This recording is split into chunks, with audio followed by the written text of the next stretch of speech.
সুপ্রিয় দর্শক বন্ধুরা, এই সারাদিন রোজা থাকার পরে আলামিন মামা বলল যে চলো আজকে বাইরে থেকে কিছু খাবার খেয়ে আসি। তো বললাম চলো কোথায় যাওয়া যায়। তো তখন মামা বলল কি যে কুটুমবাড়ি ফুড পার্কে যাই। তো চলে আসলাম আমরা কুটুমবাড়ি ফুড পার্কে। তো দর্শক বন্ধুরা সবাই আমাদের সাথেই থাকুন, আর ভিতরে যা দেখি আলামিন মামারা কী করতেছে। দর্শক বন্ধুরা বুঝতে পারছেন যে সারাদিন রোজা থাকার পরে শরীরটা খুব ক্লান্ত থাকে, তারপরে মামা বললো জন্য আসলাম আর কি।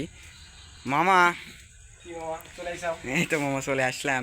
আর বলো না, সারাদিন তোমরা খালি বারবার বলো যে কোনটা রেস্টুরেন্টে খাইতে যাবো। এই যে কুটুমপাড়া রেস্টুরেন্টটা আমার প্রিয় একটা জায়গা। এর আগে শুটিং উটিংও করে গেছি।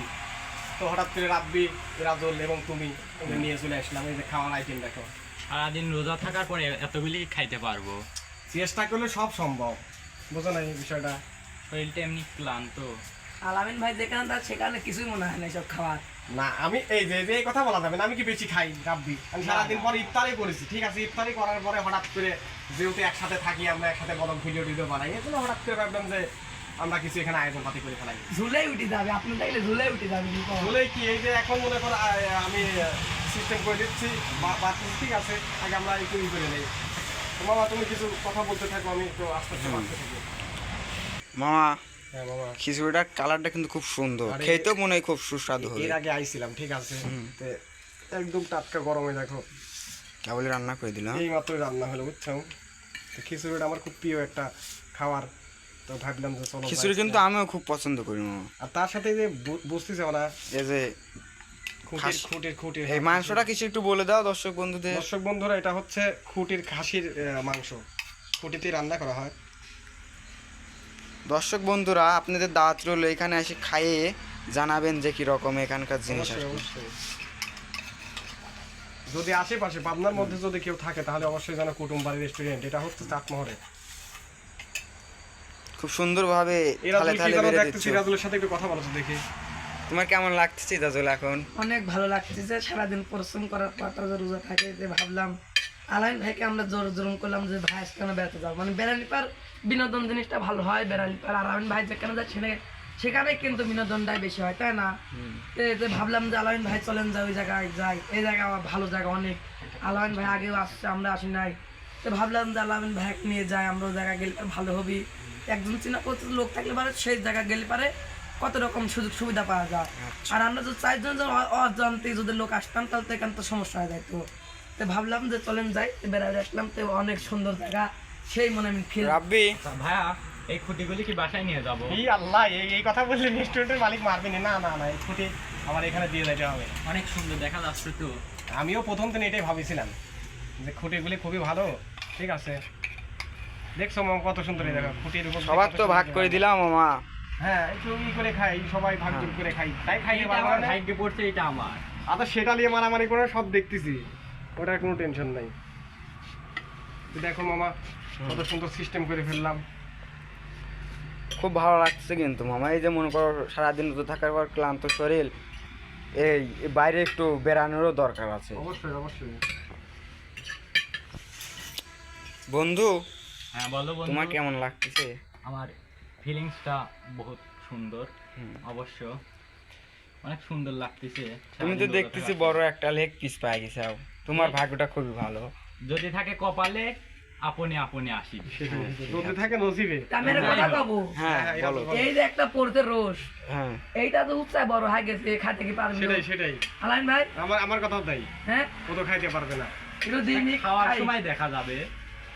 এসব কিছু আমার কাছে কিছু না, সব খেয়ে ফেলে দিতে পারবো। দর্শক বন্ধুরা, তো এই যে আইটেমগুলি খুবই সুন্দর, এখন এইগুলাই খাইতে চাইছিল যেহেতু।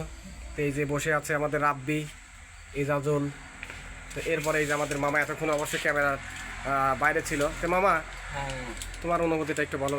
অনুভূতিটা খুবই ভালো লাগছে মামা। এই যে ধরো যে এদের গ্যাসের বইলে আছি, সারাদিন না খেয়ে থাকে রোজা থাকার পর ধরো যে খিচুড়ি খালি পারে, খিচুড়িতে একটু গ্যাসের ভাব আছে। হ্যাঁ হ্যাঁ অবশ্যই, গ্যাস হতে পারে জন্য বড়িও নিয়ে আসছি যাতে গ্যাসটা না হয়। ঠিক আছে, তোমার বুদ্ধি আছে মামা, আসলে তোমার বুদ্ধি আছে।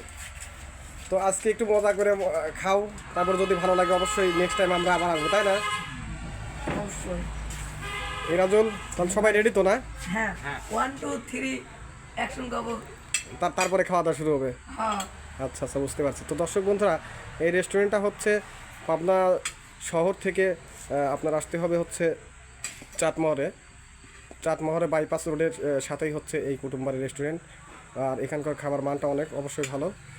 যারা অবশ্যই আশেপাশে আছেন অবশ্যই খেয়েছেন, এবং যারা দূর দূরান্তে আমাদের পাবনাতে ঘুরতে আসেন তাহলে অবশ্যই কিন্তু এই কুটুমবাড়ি রেস্টুরেন্টে খাওয়া দাওয়া করবেন। রাব্বি, খাবারটা অনেক সুন্দর লাগতেছে। সুন্দর লাগছে না? হ্যাঁ, অনেক মজা হয়েছে। আসলে এর আগে কিন্তু আমি এখানে এসে খাইছিলাম জন্য আজকে কিন্তু তোমাদের বলছি চলো এখানে খেয়ে আসি। খিচুড়িটা যেমনি স্বাদ, ওয়াও, অসাম হয়েছে। তেমনি কিন্তু মাংসটা মাংসের স্বাদ, তাই না? আসলে এরা জল তোমার কাছে কেমন লাগতেছে?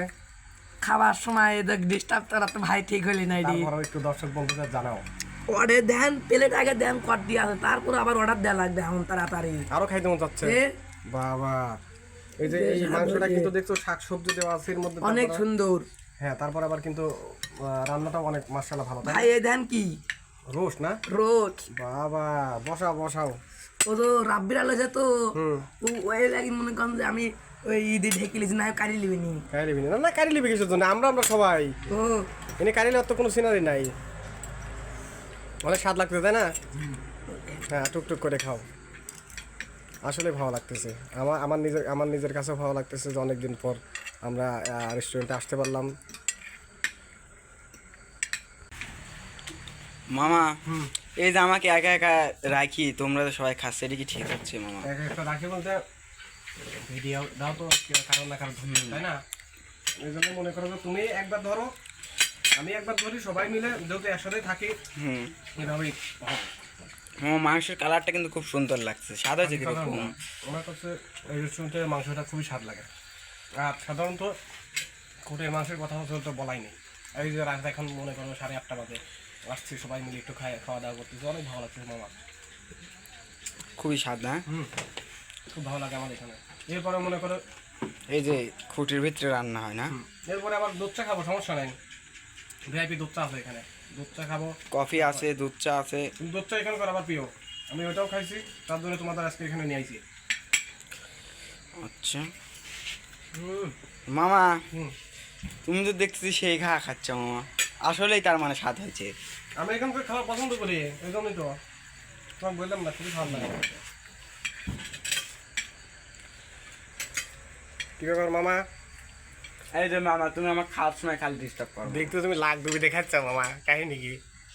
খুবই সুস্বাদু মামা, সুস্বাদু তোমার কথা না? আমার প্রথমে বিশ্বাস হয়েছিল না, কিন্তু আসার পরে এগুলা খাওয়া শুটিং শেষ করে আমরা এই পথ দিয়ে যখন যাই তখনই কিন্তু আমি এই রেস্টুরেন্টের কথা আমার মনে পড়ে। আর এখানে বসে আমরা মনে করো সবাই একসাথে খাই, এই জন্য আজকে বললাম চলো এই রেস্টুরেন্টে একটু খাওয়া দাওয়া করি। কিন্তু জিনিসগুলা খুবই স্বাদ লাগবে, খুবই স্বাদ। আসলেই নেক্সট টাইমে আবার সমস্যা নাই, নেক্সট টাইমে আবার কখনো আসি, আবার এইভাবে সবাই মিলে এনজয় করবো নাকি? তো দর্শক বন্ধুরা, আমাদের এই ব্লগ ভিডিওটা কেমন লাগলো? যদি এতটুকু পরিমাণ ভালো লেগে থাকে, লাইক কমেন্ট শেয়ার করে চ্যানেলটির পাশেই থাকবেন। সে পর্যন্ত ভালো থাকবেন, সুস্থ থাকবেন। আল্লাহ হাফেজ।